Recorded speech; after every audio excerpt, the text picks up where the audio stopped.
तसं तसं पुष्कळ असे अनुभव आले. हो. की मी आले असे दोस्त मित्र माझे आले, चालणं, अरे माझी आंघोळ व्हायची आहे ना, नाही चालणं, आम्ही दर्शनाला आलो, तुला काय होते आंघोळ करायची, तर बरं ठीक आहे गेलो. तर बाबाजीनं तेवढा शब्द ते धरला, म्हणजे सूचित झाले, समजत नाही आंघोळ नाही करता आली, येऊ झालं हे शब्द त्यांनी उतरले भेटेल गेल्यानंतर. असं त्याच्यानंतर माझं लग्न झालं. हो. 1-2 वर्षानं त्याच्यानंतर तिथून लग्न झाल्यानंतर माझे घरचे लोक दोस्त मैत्रिणी वगैरे घेऊन तिथं दर्शन आली आहे. टाकरखेडला. आणि तिकडून मग मी माझ्यासोबत मला त्याचे पुन्हा वाटोळ्याला बाबा या लागे पायदळ त्याच्यासोबत. हो. असं करता ते आले तिथे एक दिवस. आणि दरबारशी होती ती माझी पुतणी, आणि एक तिची मैत्रीण ती हे प्रेग्नंट होती. बाबाजीजवळ दर्शन बिर्शन घेतलं. बाबाजीनं तिला गेले, त्यांनी भावना केल्या, बाबाजी कसं काय, नाही सगळं बरोबर होते म्हणे, झाले आले, फुलं घेतले असे वाहिलेले पादुक्यावर ठेवलेले फुलं घेतले, फुलं फेकून मारली. हिला 2 फुलं सापडले, आणि हिच्या जवळच बसली तिची मैत्रीण होती, खास कट्टर मैत्रिणी, तिला 1 फुल सापडलं. प्रसंग असा झाला की हिला जुडे 2 मुलं झाले मला, आणि तिच्या मैत्रिणीला 1 मुलगा, आणि 3ही लोक चांगले शिक्षित हा त्याच्यापैकी एक आहे. अच्छा. आणि याचा भाऊ याचाच सारखा आहे, इथे आहे वरुडला, लोणीला, वरुडला स्थायिक झाला तो ज्युनियर कॉलेजवर लेक्चरर होता.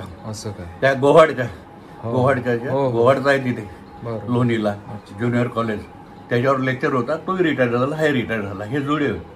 आणि मग एक लहान खालचा आहे, असा बुट्टा झाला. माझ्या घरी नेहमी टाकरखेडचं खूप ध्यान होतं तिला, माझ्या पत्नीला. आता वारली ते, आता 1 वर्ष झालं फक्त. हो काय? तर ती नेहमी यायची, आणि नाही आली तरी घरी आपल्या ह्याच्यामध्ये तिला स्वप्न दिसल, हे दिसल, ते दिसल. आमचा मुलगा तर लहान, आता तो मॉडेल हायस्कूलमधून प्रिन्सिपल म्हणून रिटायर झाला, लहान खाली राहत. त्याची पत्नी सारवडीला हायस्कूलवर होती.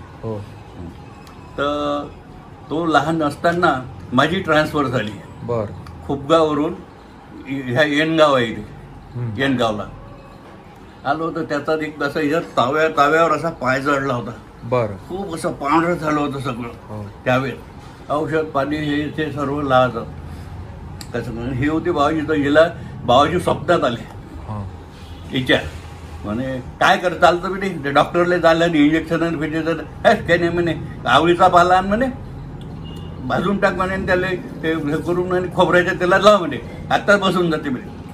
हिनं सांगितलं मला, अरे काय म्हटलं, मग हे तर फार सोपं आहे. आणलं, बरोबर त्यानं फायदा झाला. असे हे बुद्धी झाले. हे 2-3 माझ्या. त्याच्यानंतर माझे वडील आध्यात्मिक आपलं याच्यामध्ये हे होते, भजनात होते, मोठा गुरु होता त्यांना.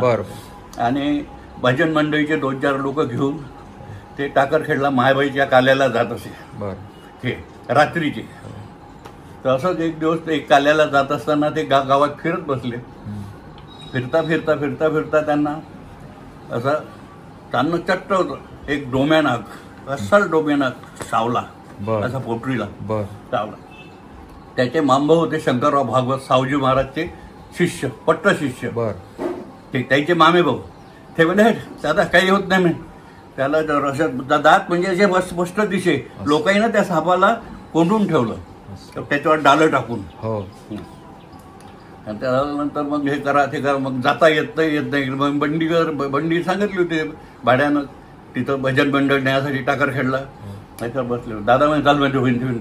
त्यांना आपलं पाणी दिलं, सावजी महाराजचं मंत्र करून आणि नेलं. बाबाजीचं दर्शन घेतलं.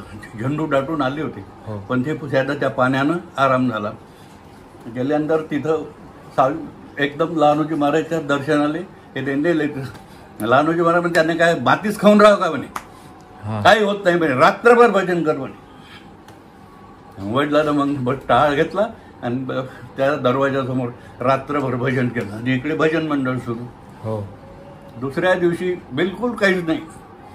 दुसऱ्या दिवशी आंघोळ नदीची करून आपलं जेव्हा तिथं महाप्रसाद घेऊन बिदागिरीचे पैसे भेटले त्यांना तिथं 4-5 रुपये 5 रुपये 10 रुपये 11 रुपये ते घेतले आणि गावला आले.